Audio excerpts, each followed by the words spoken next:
আমরা যারা ঢাকাতে বসবাস করি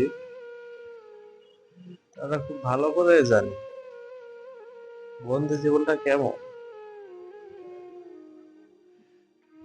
আমরা যারা একটা ফ্ল্যাটে বসবাস করি তারা কোনোদিন বলতে পারে না আরেকটা ফ্ল্যাট বা আমার পাশে কে বসবাস করছে, তার পরিচয় কি।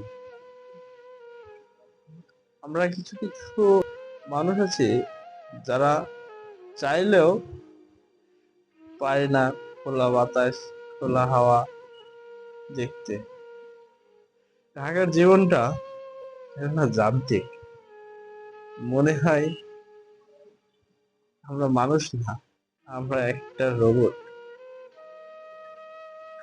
সত্যি আমরা রোবট হয়ে গেছি, কারণ আমরা বসবাস করি ঢাকাতে। কাজের বাইরে কেউ কারোর সাথে কথা বলে না, কারো দিয়ে কথা হয় না, না হয় চায়ের দোকানে টং দোকানে আড্ডা। হায় রে জীবন, আমাদের জীবনটা কেমন। আমরা বন্দি জীবনের পথিক।